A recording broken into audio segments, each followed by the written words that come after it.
Edifício administrativo que tinha a atribuição de sede da municipalidade.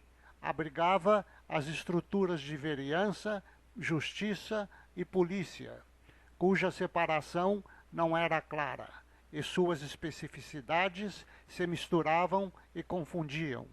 Todos habitavam juntos este edifício, e seu programa exprimia o amálgama de funções que a administração colonial contemplava. O Domus Municipales surgiu na Idade Média, como resultado da conquista da autodeterminação e da libertação da opressão dos senhores feudais e do clero. No seu trajeto para a Idade Moderna, cristalizou-se como sede do município. Foi uma cidadela na defesa dos interesses locais e a mais legítima expressão das relações de vizinhança e anseios da comunidade. Um templo aos interesses de vizinhos e um bastião da política local. Umbilicalmente ligado ao município e à sua fundação, este tipo de construção, o primeiro edifício administrativo brasileiro, abrigou os mais importantes e triviais momentos da vida nacional. Por 4 séculos, servindo à administração das vilas e cidades brasileiras. Este edifício foi a casa do poder, mas não o poder do príncipe secular ou eclesiástico, e sim o poder local, que conseguiu se impor a despeito do centralismo e da opressão.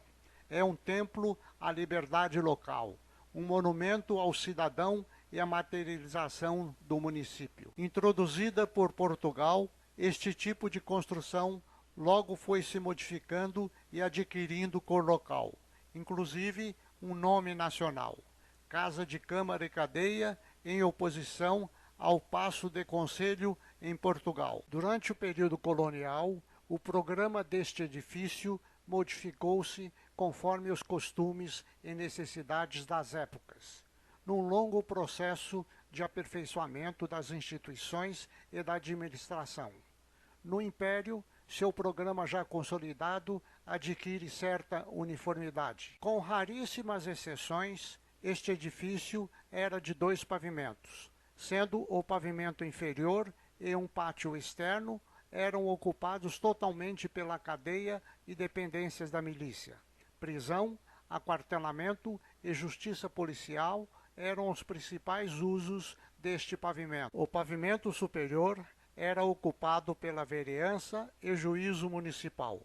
Os poucos cômodos deste pavimento eram divididos entre as autoridades e compartilhados. De arquitetura modesta e austera, este edifício ocupava os lugares centrais e nobres das vilas brasileiras, sempre antecedido por uma praça para o ajuntamento do povo, para onde este edifício fazia frente. Casa de Câmara e Cadeia era a Casa Municipal Brasileira no período colonial e imperial. Surgiu para ser a sua sede e para abrigar a sua estrutura funcional.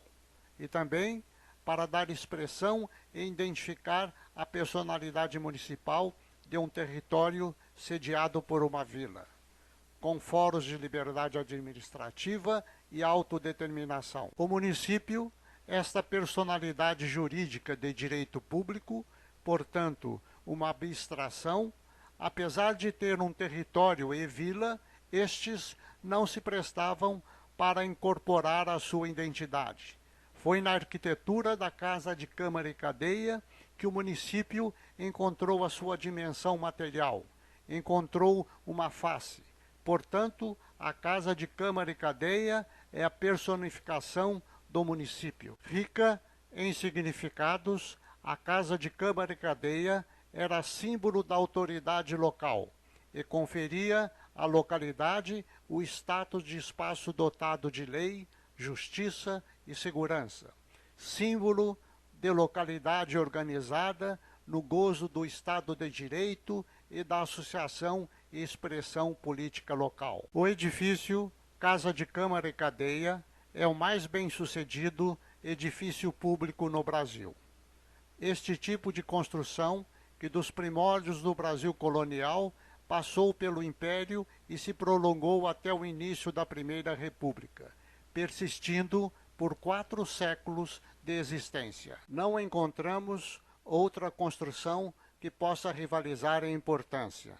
As igrejas, que representaram um importante papel na colonização brasileira, são talvez as únicas construções que podem se aproximar na importância para a vida nacional e para a formação das cidades brasileiras.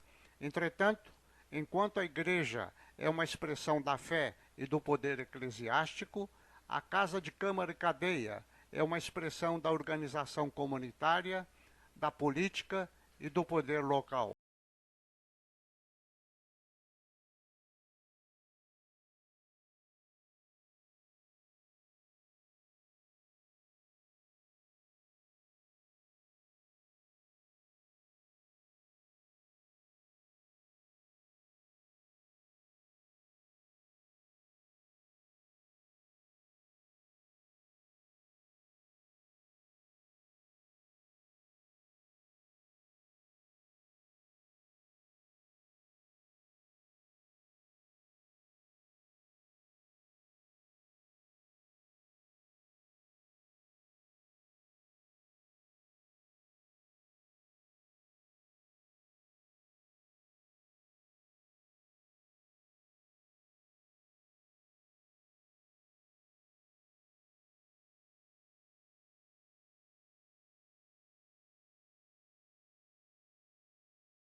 De Câmara e Cadeia na então freguesia denominada São Sebastião do Ribeirão Preto é justamente na ocasião da sua elevação à vila, ou seja, município, pela Lei número 67, de 12 de abril de 1871. Artigo 1º. Fica elevada à categoria de vila a freguesia do Ribeirão Preto, do município de São Simão, devendo os habitantes construir a Casa de Câmara e Cadeia. Condicionado o status de vila, ou seja, município, à construção da Casa de Câmara e Cadeia, é que torna este edifício tão importante do ponto de vista histórico para a cidade. Do ponto de vista arquitetônico, contar com um exemplar desta autêntica tipologia do mais bem-sucedido edifício público colonial é outra razão de sua enorme importância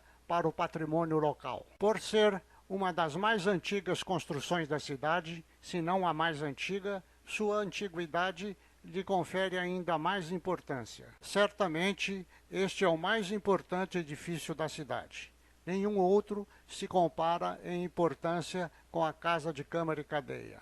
Não há outro que reúna as qualidades histórica, arquitetônica e antiguidade encontradas nesse edifício. Sua construção demorou quase 2 décadas para ser concluída e foi ocupado no final da década de 1880.